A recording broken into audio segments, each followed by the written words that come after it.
¿Qué tal? Buenas noches, bienvenidos a Espiral. El océano es ese lugar donde nació la vida y por lo tanto de donde los seres humanos salimos. Pero sobre todo, el océano es lo que nos va a permitir la sobrevivencia en este tiempo donde la sobrepoblación humana llegará a límites que todavía hoy no conocemos. Alimentarnos de proteína animal en tierra tiene un límite. En cambio, si cuidamos los océanos, si procuramos que la proteína que se encuentra entre las aguas nos alimente, es muy probable que podamos seguir creciendo generación tras generación. En México, la verdad es que la política hacia el océano es un desastre, por decirlo menos. No hay vigilancia frente a la pesca ilegal, frente a la contaminación, frente al narcotráfico, frente a la trata de personas que ocurre en los océanos. Por el otro lado, el desagüe de productos químicos, la sobreexplotación petrolífera, todo eso está dañando los ecosistemas. Los océanos también se enferman. Necesitamos un gobierno, necesitamos instituciones, necesitamos una sociedad dispuesta a salvar esa fuente de vida. De eso hablaremos en Espiral el día de hoy, los océanos. Comenzamos.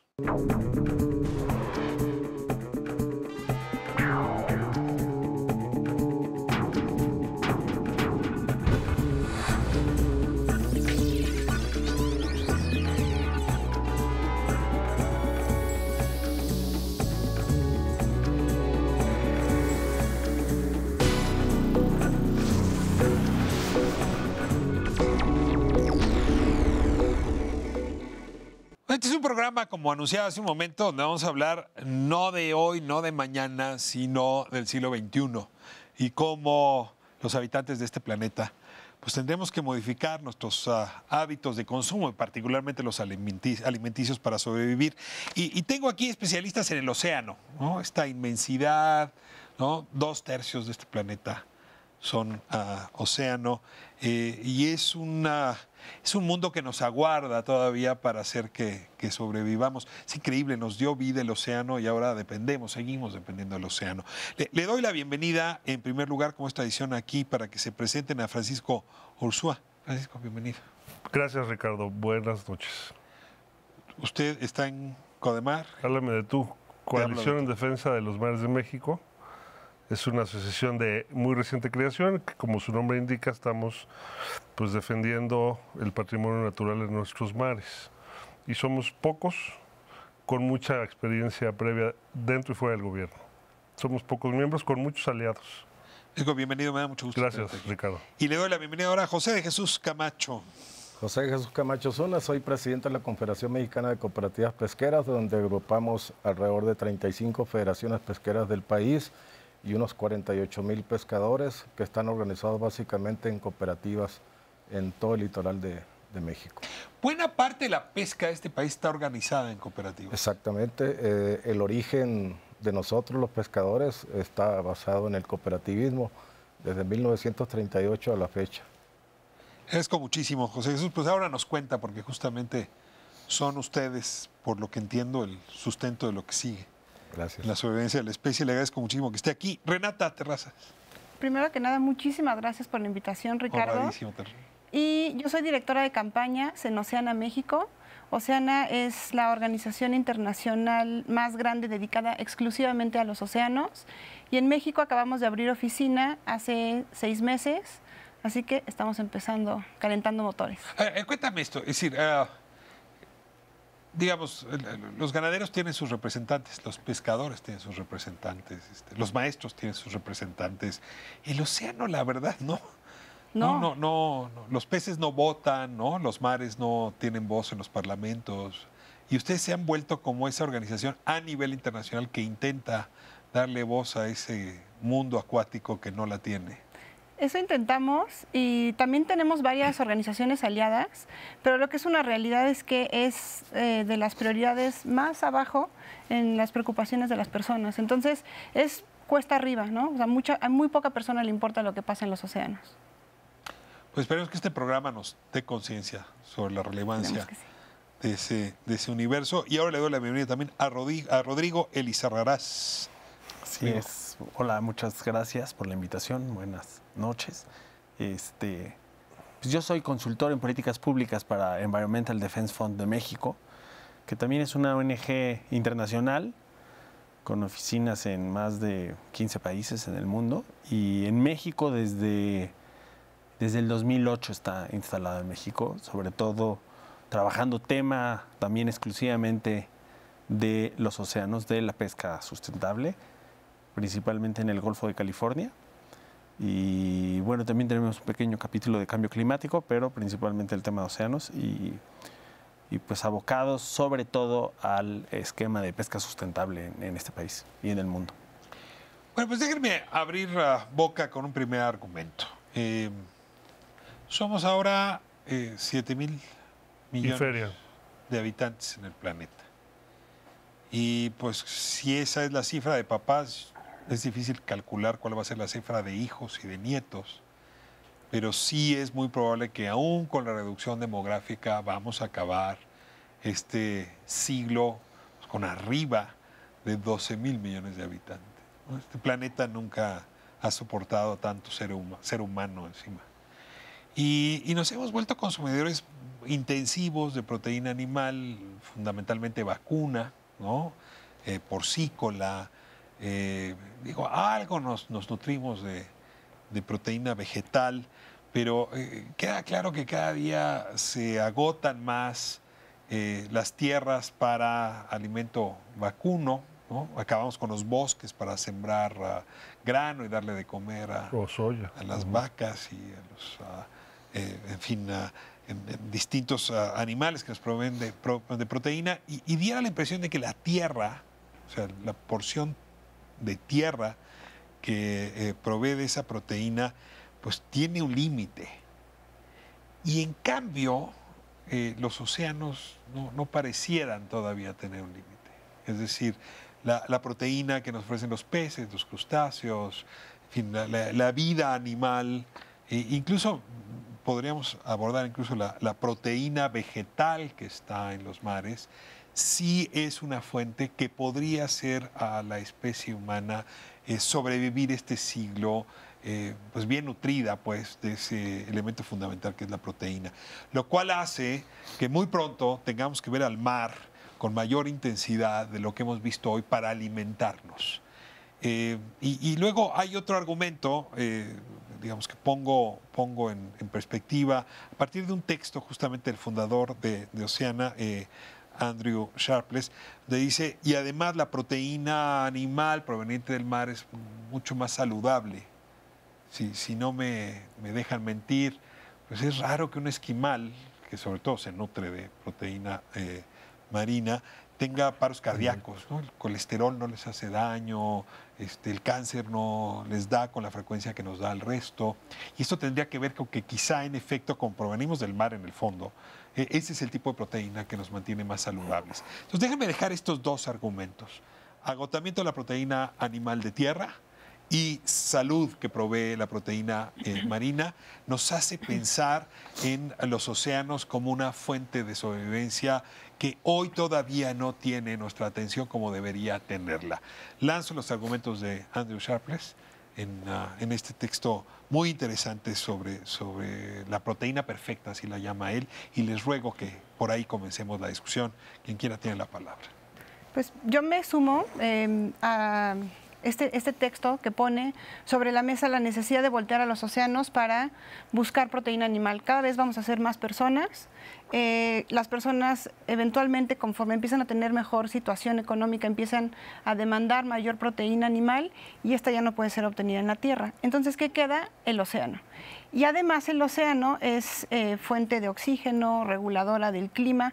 O sea, los servicios que nos provee el océano son prioritarios. Entonces, lo que necesitamos hacer en este momento es empezar a voltear a ver al océano, verlo como prioridad y tomar las decisiones que nos permitan tener peces, que podamos continuar con la pesca, que sea una pesca sustentable, una pesca para el futuro, y que además el mar no esté contaminado para que pueda seguir proveyéndonos de todos estos servicios ambientales. Entonces, estamos en un momento crucial, porque además, desafortunadamente, queremos hacerlo para el futuro, pero nuestra ventana de oportunidad es muy reducida. Si no actuamos pronto y empezamos a cuidar la salud de nuestros océanos, los podemos perder en 3 segundos. Yo estoy de acuerdo, Rafael y compañeros, con el libro y con el hecho de que la proteína proveniente del mar es muy saludable, pero no con el concepto de que sea inagotable. Efectivamente no hemos volteado a ver al mar, lo tenemos olvidado, pero así como reconocemos que los ecosistemas terrestres están ya en el límite o han sobrepasado su capacidad de producción de alimentos, el mar tampoco es ilimitado. En México el 75%, datos oficiales, de las especies comerciales están en el límite máximo de aprovechamiento, 75%. Y en el mundo es más o menos la misma proporción. Los océanos están hoy en un estado límite de aprovechamiento. Eso quiere decir que si seguimos aprovechándolo de esta manera, como viene, con la tendencia actual que no es sustentable, en el 2050 se colapsan las pesquerías. Y si se colapsan las pesquerías, entonces nos olvidamos de proteína perfecta o imperfecta. Ya no hay. En el 2050 también se calcula con las tendencias actuales que va a haber la misma cantidad de plástico en el océano, la misma que la biomasa. Entonces vas a tener una cantidad de peces y la misma cantidad de plástico. 2050. No es el siglo XXI, es a la vuelta de la esquina. Entonces sí, pero no con las tendencias actuales. Se necesitan, creemos, medidas urgentes para hacer las cosas de mejor manera y que esto se garantice no para el siglo XXI, para las generaciones presentes y futuras, que sería la idea de sustentabilidad. Hay que detenernos ahí. ¿Por qué se dice que la proteína marina es más saludable que otros cárnicos u otras proteínas de origen terrestre?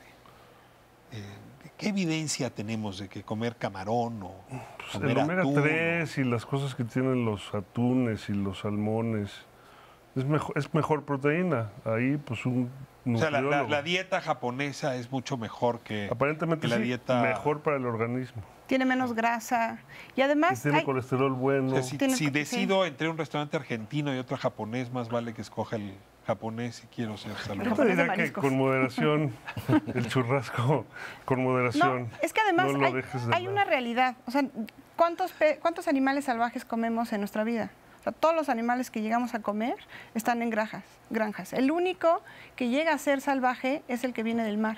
Entonces también ahí hay un tema de las diferencias entre vivir alimentándote de lo que está del mar como lo que tendría que ¿Pero ser qué es mejor, un alimentarte de equilibrio. proteína salvaje que proteína domesticada? Sí, sin duda. Teóricamente sí. Sin duda, ¿Por qué? ahí complemento ese punto de Renata. El tema, oí este argumento de un chef muy famoso que está completamente dedicado al tema de la comida orgánica. Lo importante es de lo que te comes, es que se comió lo que te comes. Claro. Entonces el tema de que, digamos, el atún comió otros pescados más pequeños que le nutrieron para crecer como crece, eso hace que esa proteína sea más pura, de alguna forma, que la vaca o el cochino o la gallina que lo alimentaste de otra forma. Y entonces esa es la parte ahí como clave del tipo y la calidad de la proteína que te estás comiendo y pues que viene de lo salvaje. Que ahí también hay una gran diferencia entre el salmón de granja, de acuícola, que el salmón salvaje, el wild salmon de Alaska. Por eso esa marca y por eso, digamos, ese producto en particular tiene un precio mucho mayor que el que es de granja noruego, chileno o cualquier otro, ¿no? Que no es un tema de sabor, es un tema de nutrientes. Pues también. Porque además la calidad, ese tipo de especies se desarrollan a ese nivel. El atún es el atún por lo que está comiendo. Y para comer lo que come, que persigue, digamos, fitoplancton en el mar, tiene que viajar largas distancias que desarrolla, digamos, la carne que te vas a comer. Y al mismo tiempo, el fitoplancton que se come, pues, digamos, es es como lo más puro a nivel alimentario de la cadena trófica, como se llama en el mar, ¿no? Y la vaquita no tiene esa, no lo de la vaquita marina, obviamente. La vaca de... Pues yo creo que la tragedia, o la el gran pollo, tragedia de... siempre que no se alimente de harina de pescado, porque esa es otra bronca. Estamos destinando un volumen muy considerable, las cifras varían, pero de proteína de primera calidad a alimentar cerdos, pollos. A ver, entiendo que Perú es el principal país pesquero del mundo, Sí. porque el marisco que No, pesca China. Es por el volumen de la sardina que sacan. sirve para alimentar vacas, digamos. Es que se extrae muchísima sardina del mar y normalmente la sardina, hay un prejuicio absurdo sobre la sardina que está relacionado muchísimo con pobreza. Entonces, muchísima de la población no come sardina porque lo relaciona con un tema de pobreza. Entonces, se pesca sardina y esa sardina se muele y se hace alimento para cerdos, vacas En o lugar de incluso comértelo directo. en vez de Sí. comértelo directo o incluso para otros peces de granja, cosa que es un absurdo porque además la relación proteína del mar que sacaste, proteína animal de granja 6-1. es 6-1 y en el mejor de los casos cuando ya está el animal como mucho más eficiente es 3-1. Entonces sacar 3 toneladas de sardina para alimentar 1 tonelada de salmón. A ver, déjeme en ese sentido, o sea, ustedes son víctimas de la moda. Ahora se puso de moda la tilapia y mañana se pone de moda, en efecto, el salmón que no hay en México. Y ustedes tienen que ir buscando. Si yo le obligara a narrarme cuál es el hábito de consumo hoy de marisco en México y que vuelve pues mejor o más exitosa una cooperativa representada por ustedes, ¿qué me diría? Bueno, mire, la verdad que hay muchos productos de muy buena calidad en México. Los pescados son muy codiciados en México. Las almejas también son ricas, son riquísimas todas las almejas que se dan en México y qué decir de los productos de alto valor comercial, ¿no? Que viene ahí el camarón, lo que es el pulpo, Langosta. el mero, la langosta. Tienen gran mercado. Gran mercado tiene. ¿Solo Sin en las embargo, costas o en todo el país? No, afuera. Sí, o sea, muchos son de exportación, Mire. pero una parte también se queda en el país. ¿Usted diría que el mexicano comemos marisco? Nuestra dieta es Mire, rica en mariscos, la De aprovechamos. acuerdo a la estadística que tiene México, uno de los ejes de la CONAPESCA fue precisamente eso, el incremento al consumo del marisco en México. Estábamos nosotros al principio de este sexenio, son estadísticas de la CONAPESCA, yo no tengo toda la seguridad, ¿no? Pero se decía que nos comíamos 8 kilos de pescado cada mexicano. ¿Al año? Ajá, al año. Eso es nada. No es nada. Ahorita vamos a cerrar este sexenio con ese incremento que hubo a través de todos la política esa que implementó la CONAPESCA de incremento al consumo. Vamos a cerrar, se supone, en 13 kilos por mexicano. Entonces subimos 5 kilos, ¿no? Yo pienso que se acerca un poco a lo que es la realidad, pero si nos fijamos nosotros en los asiáticos, allá son 60 kilos por persona que se comen al año. Perdóname, cada kilo que ustedes pescan en México, ¿cuánto se consume en México y cuánto fuera? Depende qué especie sea. Por ejemplo, Sí. el pescado, la mayor parte, un 80% podría decir yo, es el que se queda en México. Hablando de Mero, pescado, ¿no? Mero, atún, bueno, sí, hay muchos tipos de pescado, escama, ¿no? Básicamente. La primera calidad, pues sí, es, por ejemplo, la curvina se exporta mucho, ¿no? Que es podemos decir, un pescado de primera. Y depende también de la región en que sea. Por ejemplo, la del Pacífico prácticamente se exporta toda. La curvina golfina que se pesca en el Golfo de California, pues se queda la mayor parte en México. Entonces, depende de qué producto hablamos, ¿no? Por ejemplo, el pulpo es un producto que se exporta mucho a Europa. El mero también es un pescado de primera calidad y se exporta mucho. Y las escamas en general, pues son las que se quedan en México, ¿no? Tiburón, Chicho. Tiburón. Nomás que se exporta aleta. A ver, yo esa duda la tengo y me encantaría preguntarles porque entiendo que el tiburón se consume intensivamente en Asia. La aleta. La aleta se vende Cosa que bastante es bien, patético. en fin.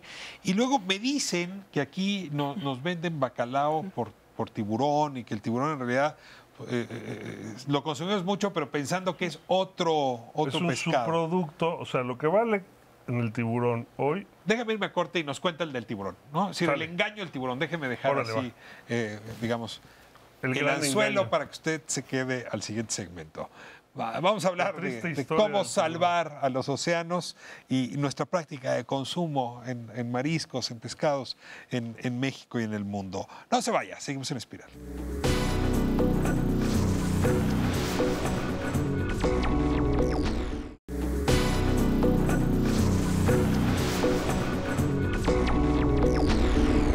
El promedio de edad para morir en Asia ronda los 90 años.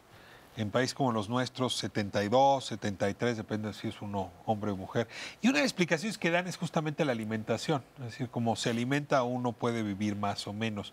Y hace un momento José Jesús Camacho nos decía, bueno, el promedio de mariscos, pescados consumidos al año en México es de 13 kilogramos anuales versus 60 kilogramos, déjeme pensar en Japón o en Tailandia. Japón, básicamente. Sí hay un problema, de hábito. Sí, sin duda. ¿Por qué le tenemos distancia al marisco? O les pregunto, Porque es caro. distinta? Mire, no es un tema de que estoy en Veracruz o estoy en el Estado de México y que eso cambie un poco las cosas. Veracruz, en Yucatán, en la Baja se come pescado. Sí, toda la básicamente en las costas es donde más efectivamente se consume, pero tenemos mucho consumo también, por ejemplo, en Guadalajara hay un mercado del mar ahí, prácticamente es un centro grande de distribución, lo que es Guadalajara. De Colima y Michoacán. ¿no? Y aquí en San Juan. Igual aquí en La Viga, aquí en la Ciudad de México, en Monterrey, un enorme potencial ahí de mercado de marisco. Entonces, sí podríamos decir nosotros que está en todo el país. Pero ¿por qué no más? Hay un tema que alguna vez me lo dijo un pescador y tiene muchísima como congruencia con lo que sucede. Le salía más caro poner producto en la Ciudad de México que mandarlo a Europa. Yo decía, ¿cómo puede pasar eso? Por los robos en el transporte. O sea, Válgame.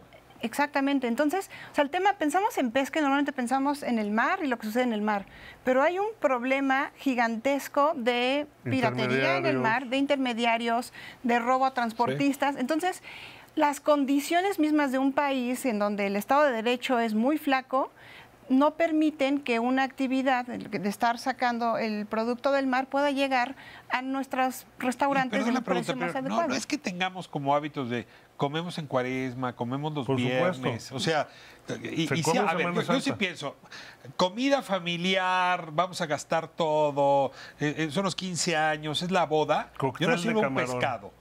Lo que sirve es un buen trozo de carne, barbacoa para de una vez resolverlo. Es decir, ¿sí hay una idea como de estatus y de carne roja versus carne blanca o estoy exagerando? No, yo creo que hay un tema de cultura también. Y sí me parece un hecho que antes del robo de transportes había primordialmente pues consumimos taco y la materia central del taco está en la carne. No puedes comer taco gobernador.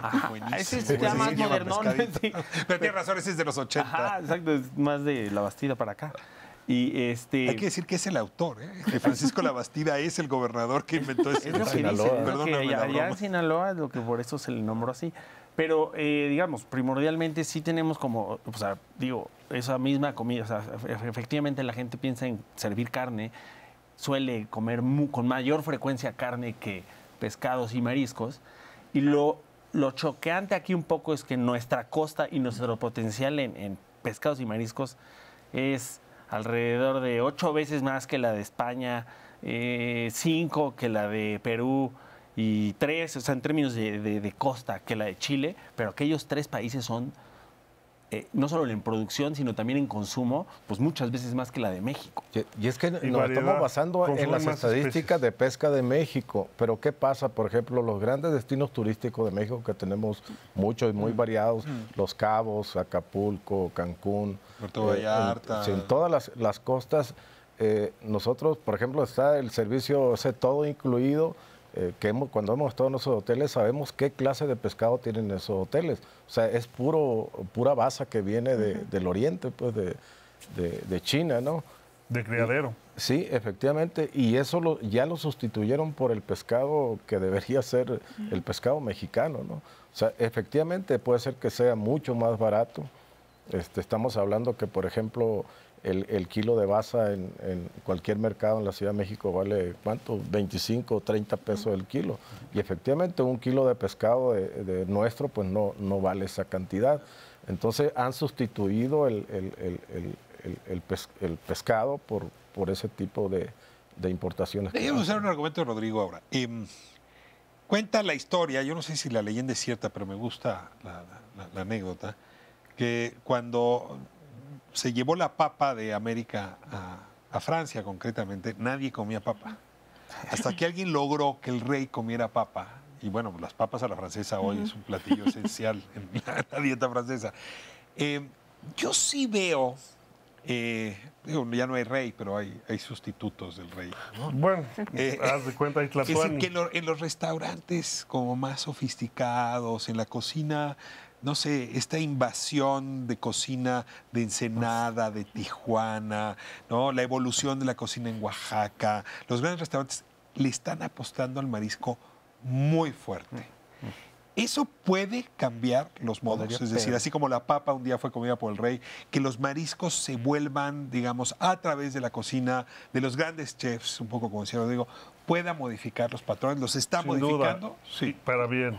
Yo creo porque que son más no. variedades. Es que los temas culturales siempre atraviesan por diseños de políticas, por un gobierno que intenciona cosas, más allá de estar convenciendo a la gente que coma mariscos. O sea, si tú no arreglas temas de cómo puedes colocar el producto desde el mar hasta el restaurante o hasta la mesa, y tú dejas un hueco donde abres espacio para la ilegalidad del producto, donde abres espacio para timadores, donde abres espacio para gente que te puede vender pescado siendo tilapia y te lo vende por Huachinango y no haces nada, entonces nunca vas a lograr tener más consumidores de pescado, por más de moda que lo quieras poner, porque va a seguir siendo caro, porque solamente un grupo muy selecto va a poder acceder a este producto y los demás vamos a estar comiendo tilapia y basa, que no tendría por qué ser malo si sabes que se está consumiendo el otro producto y si sabes que lo que te estás comiendo es tilapia y basa. Eso nos remite otra vez al dilema del tiburón, pero déjame nada más escuchar, Francisco, con respecto al tema de los restaurantes y la moda. Yo creo que es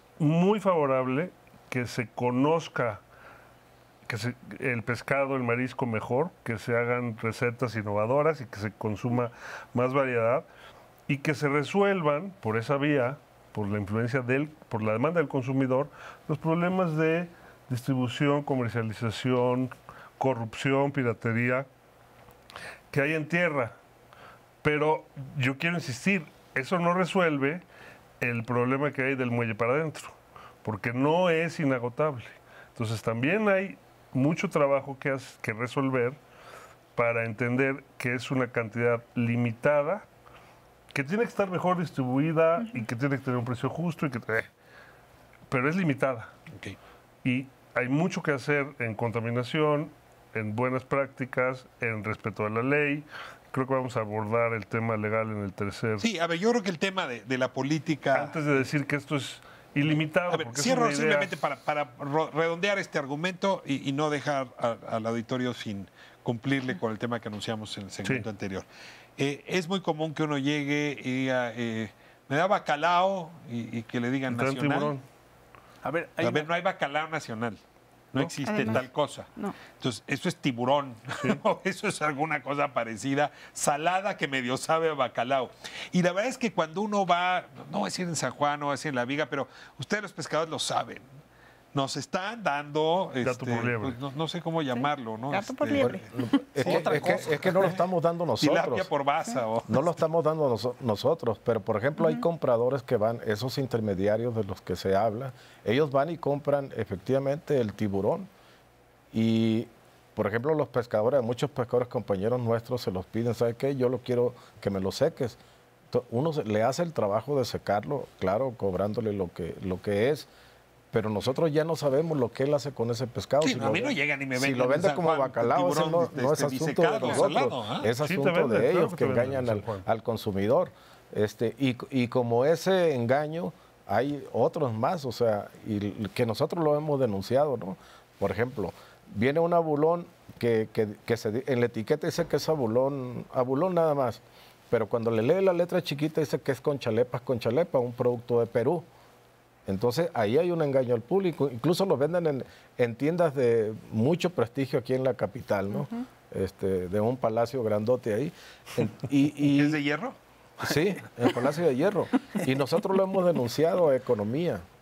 ¿Sabes qué? Aquí hay un engaño al público. Están diciendo que es abulón mexicano, que es el mejor del mundo además, y le están vendiendo una conchalepa peruana. O un loco chileno. ¿El mexicano es el mejor del mundo? Sí, es el mejor del mundo. No lo digo yo, lo dice el precio. Entonces, lo dicen los consumidores asiáticos. Entonces, ahí hay otro engaño al público, igual que lo que hacen con el tiburón, que lo venden como bacalao. Entonces, pero no es problema de los pescadores, nosotros se los ponemos a los clientes y ellos ya ahora, de ahí nos han... No hay instituciones, leyes que estén abarcando este problema. O sea, sí, ya Francisco decía, hay un problema, digamos, del arrecife hacia adentro. Luego Renata dice, hay un problema del arrecife hacia la mesa del consumidor. Y la verdad hay una ausencia, digamos, de ley, de institución, en fin. Entonces vamos a abarcar pedazo por pedazo. Y yo creo que, por lo pronto, quizá el más importante es los océanos.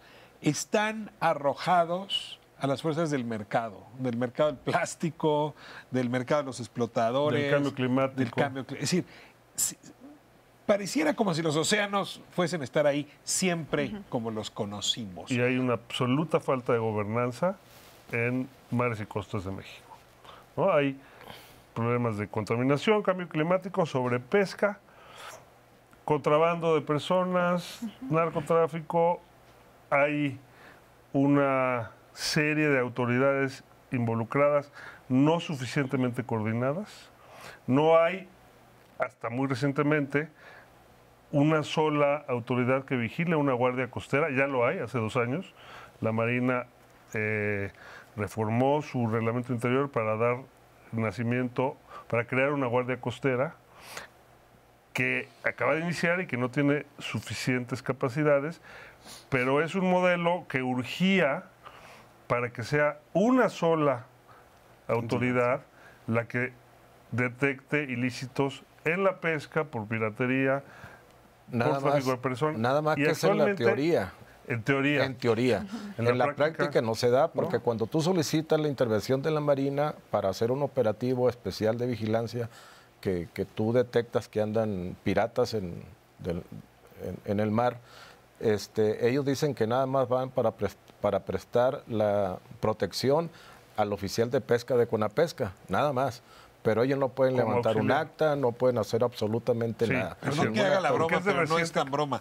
Es que están ocupados deteniendo narcotraficantes en tierra. No, es que es un problema. O sea, no alcanza la Marina para hacer todo. La prioridad de ellos es eso, el combate al narcotráfico. O sea, el Chapo Guzmán, ¿no? Esa es la prioridad, pues, ¿no? Ya lo agarraron, ya tendrán otro. No es la pesca ilegal. La Marina no va sobre la pesca ilegal. O sea, la Marina se replegó de su tarea con respecto a los mares, a los océanos. Falta capacitación, es de muy reciente creación, pero ya tienen atribuciones. Lo que pasaba hasta hace muy poco es que si era un ilícito de pesca y estaba Profepa, que es la Procuraduría Federal de Protección del Ambiente de Semarnat, entonces no, eso es de pesca. Y si es un problema de contaminación, el inspector de pesca te decía, no, eso es problema de Profepa. Y si es la matrícula de la embarcación era Capitanía de Puerto de SCT. Las capitanías ya están en la Marina, y ya está creada, no está creada en teoría, está creada en los hechos por ley, una guardia costera que tiene que fortalecerse para llegar a un estado de las cosas, como vemos en otros países, no solamente potencias o países ricos como Estados Unidos, en Europa y en Sudamérica vemos que hay una autoridad. Y cuando hay un ilícito, esa acude y dirige la infracción al área correspondiente. Pero es una.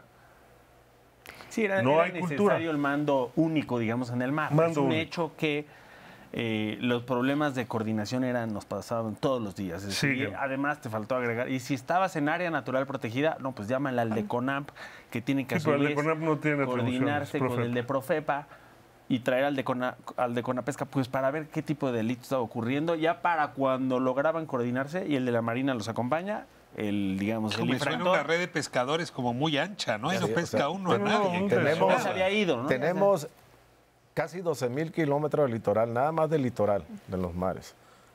Y tenemos 186 inspectores de pesca, nada más.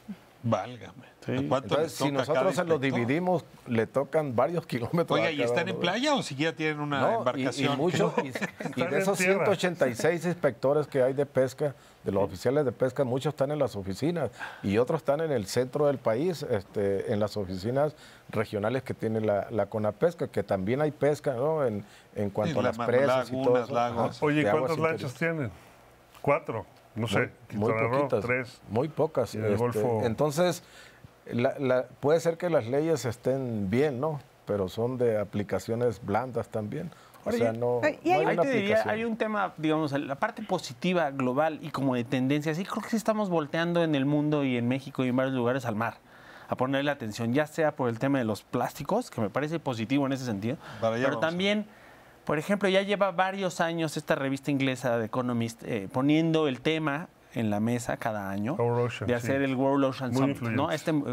Y congrega a todo el mundo, congrega a líderes de todo el mundo para hablar del océano y de la economía del océano. Y así le llaman, el Blue Economy es todo lo relacionado con el océano, pesca, comercio, turismo y muchas actividades que tienen que ver con el océano. Y me parece que al final es empujar un poco esa frontera de los reflectores a un tema pues, crucial, como decías, 3/4 partes del mundo. Y hay se un tema, resuelven. nada más para regresar muy rápido, la propia Auditoría Superior de la Federación sacó un estudio en donde dice el peor problema con inspección y vigilancia en temas de pesca es que no existe un objetivo de política pública. Entonces podríamos tener una guardia, pero no hay algo que dirija los esfuerzos, qué es lo que tiene que suceder, y no podemos entender el tema de inspección y vigilancia en el mar fragmentado de lo que sucede en tierra. O sea, es una ruta completa la que hay que seguir y ver de manera integral. Entonces, lo que sucede en pesca, que además sucede en la política pesquera, es que no existe, o sea, no hemos terminado de discutir si pesca es una actividad productiva exclusivamente, si es un tema ambiental, porque sucede, que es un bien Deportivo, Claro que es común. ambiental. Exacto, pero no lo Y son terminamos de especies de vida discutir silvestre. públicamente y el gobierno Correcto. no toma una decisión para decidir sí y de esta forma o que entonces Y hay un error esa de ley se va diseño, Renata. completamente. Inicial, la autoridad pesquera, SAGARPA, la Secretaría de Agricultura, la Comisión Nacional de Acuicultura y Pesca, CONAPESCA, da los permisos y vigila su cumplimiento. Ahí son juez y parte. No es la autoridad ambiental, como proponemos varios, la que dé los permisos y la autoridad pesquera la que se dedique al fomento. Ellos fomentan la actividad, determinan la viabilidad de las pesquerías vía una Carta Nacional Pesquera que todos conocemos, donde publican el estado de las pesquerías, en donde se reconoce oficialmente que el 75% de la pesca comercial está al límite de su aprovechamiento, y ellos mismos dan el permiso. Es un poco los Es juez y intereses parte. políticos los que Claro, acaban son juez y normando eso. parte. Tiene que Vamos ser a otra corte. autoridad ambiental la que regule la cantidad. De otra manera, Y yo sí quisiera regresar sobre lo que planteabas hace un momento, Francisco, que es el tema medioambiental, cambio climático de un lado, otro desechos Contaminación. arrojados al mar, pues sin Desarrollo ninguna costero. contención, ¿no? Creo que empieza a haber algo de conciencia con esto. Los popotes ahora han dejado de consumirse. porque- eso sí es una moda. Es un esfuerzo, pero no es Déjenme Pero me es- corte y hablamos de esto. Ya Sale, vale. se ve que es un tema que va a aprender. Regreso en un momento. Seguimos en Espiral hablando de los océanos.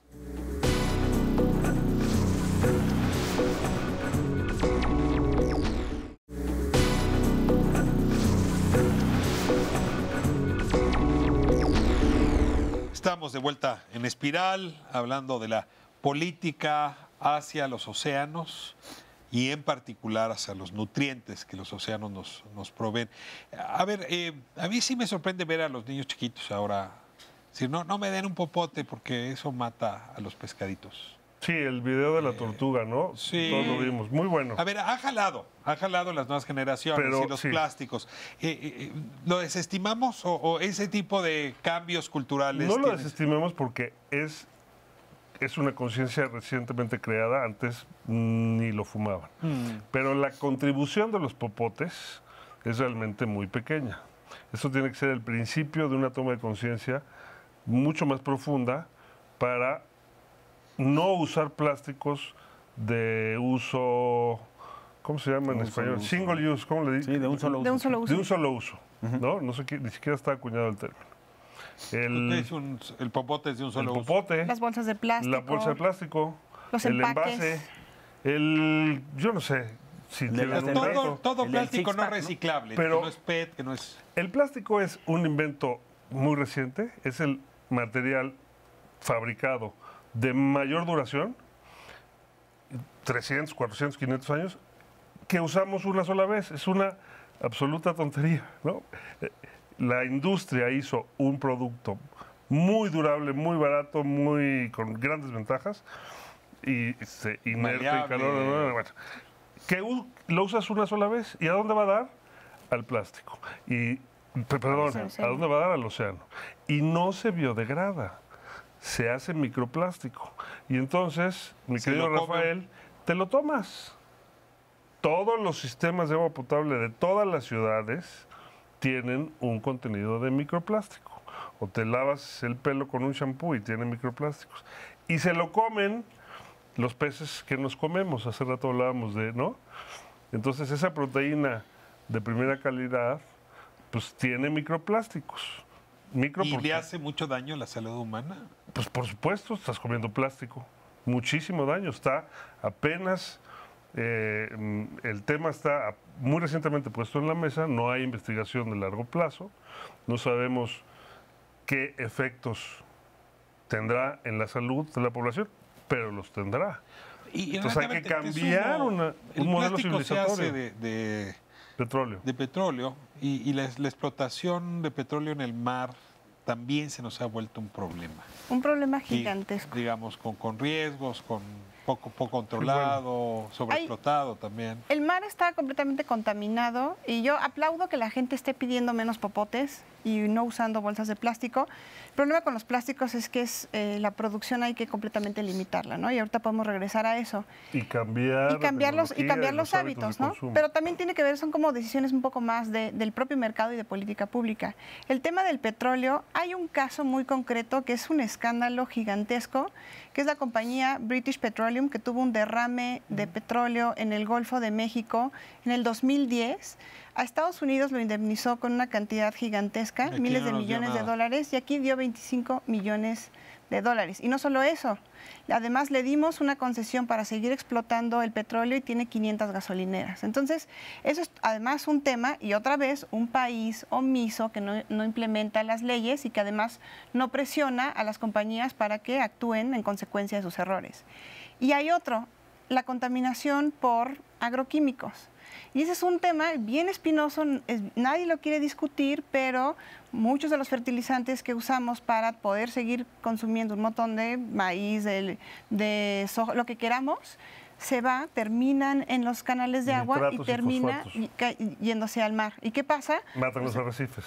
Matan los arrecifes y matan un montón de animales también. Entonces, tenemos el problema de la contaminación. Yo también creo que los plásticos han llamado a la atención de la gente, así de, miren, porque además cuando ves estas islas gigantescas de plástico, la gente reacciona. Ese video de la tortuga, o sea, ninguna campaña de comunicación fue tan exitosa como ese video de la tortuga. Y qué bien que lo sigan pidiendo, pero tenemos un problema que es que hay que dejar de producir este plástico de un solo uso, que es los empaques, cualquier otra cosa, porque hay plástico que necesitamos. El plástico que está en el carro, el plástico que se utiliza para cuestiones médicas, hay un plástico que desafortunadamente seguimos necesitando.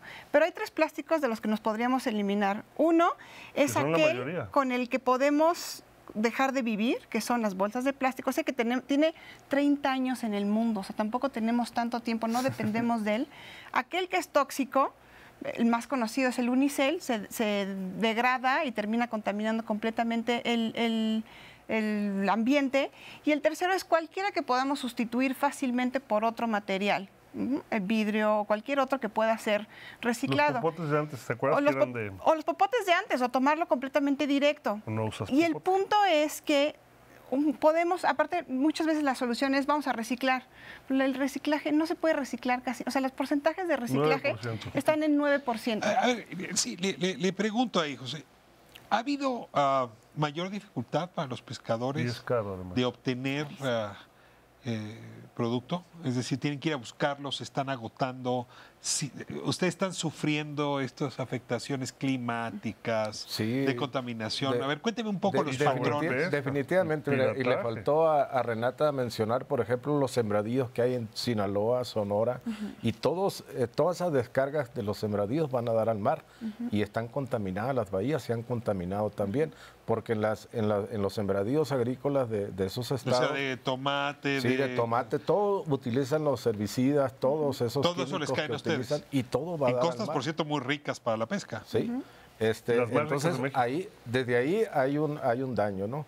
Y efectivamente los mares también se enferman ahora. Antes no sabíamos que se enfermaban, ahora sí sabemos que se enferman. ¿Cómo se dan Recientemente- ustedes cuenta que se enfermó? Porque, por ejemplo, para nosotros es desastroso una corriente del Niño, por ejemplo, que es el calentamiento del agua, que eso trae, por ejemplo, el sargazo ese gigante que comen algunos recursos que tenemos, principalmente en el Pacífico, en la parte norte, llega a una temperatura, se eleva la temperatura del agua y mata ese sargazo, o sea, nos quedamos sin Y se quedan sin ese alimento. alimento para ciertos recursos que tenemos.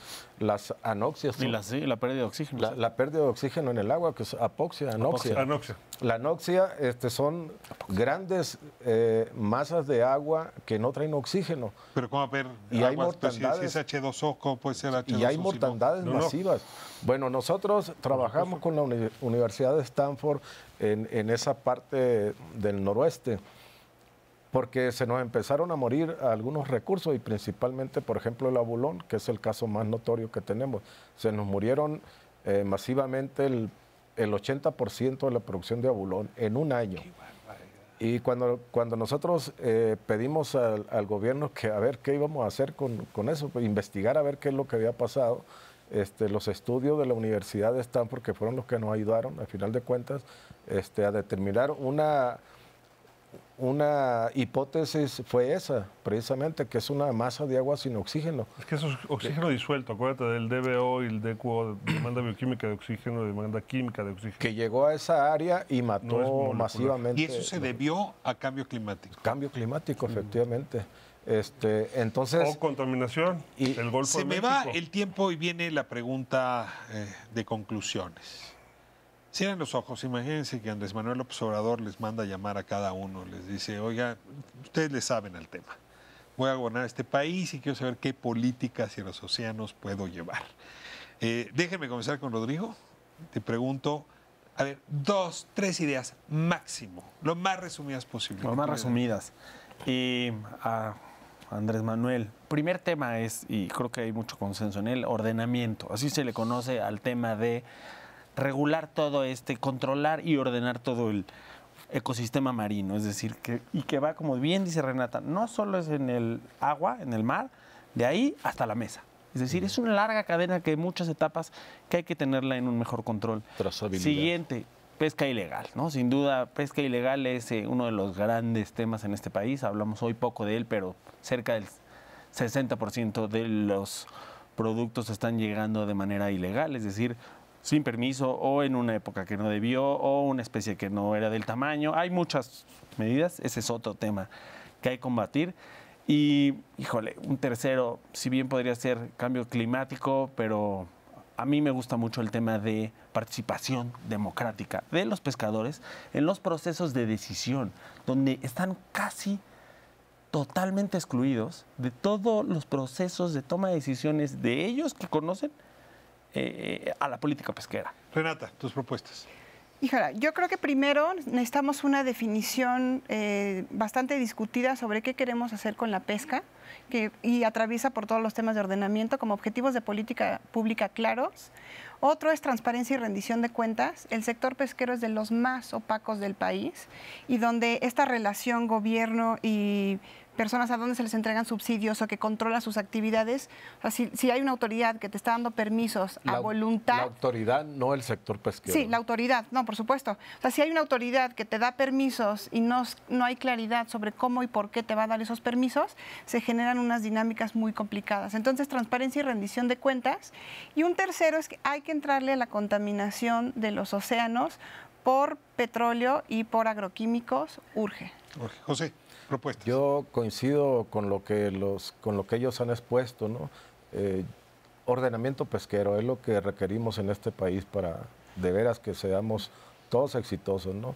Inspección y vigilancia, adecuar las leyes, que haya un mayor castigo, un castigo ejemplar a los infractores. Nosotros no somos los infractores las cooperativas que estamos trabajando. Los infractores son esa gente que anda ilegal y que son muchos en el país. Ya daba el dato Rodrigo de cuánta pesca ilegal no reportada que hay, ¿no? Entonces, inspección y vigilancia. Y la otra, tiene que haber modificaciones en las políticas públicas para enfrentar lo que se viene, que es el cambio climático. La FAO dice que nosotros, a final de cuentas, el mar, la acuacultura y la maricultura va a ser la que le va a dar vida a este mundo en un futuro. Francisco, cierras tú. No vamos a esperar en la CODEMAR a que nos llame el presidente electo. Vamos a ir a tocar la puerta. Ya lo estamos haciendo con la designada secretaria de Medio Ambiente, con buenas perspectivas de resultado. Y le vamos a pedir áreas naturales protegidas, plenamente protegidas, con áreas de no pesca en favor de las comunidades ribereñas, el pescador tradicional, artesanal, y para disminuir o para suprimir en las zonas de no pesca la pesca desventajosa de la flota industrial, con otras capacidades, con otros equipos. Le vamos a pedir, esas son cosas que él puede hacer como presidente.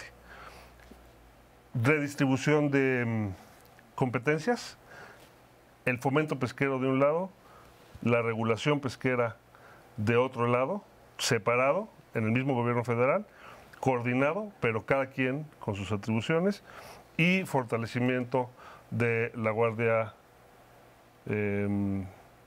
Marítima. Costera. De la Guardia Costera Nacional para regulación de todos los ilícitos en el mar. Pues la verdad es que no saben cuánto me hicieron aprender hoy. Creo que lo mismo le habrá pasado al auditorio. Y bueno, como decían, pues empezamos con el popote y podemos ir con el plástico, pero necesitamos un cambio cultural para relacionarnos con los océanos. No es la madre infinita. No están ahí como un recurso inagotable. No. Y somos la generación quizá que más daño le hemos propinado Sin duda. al océano.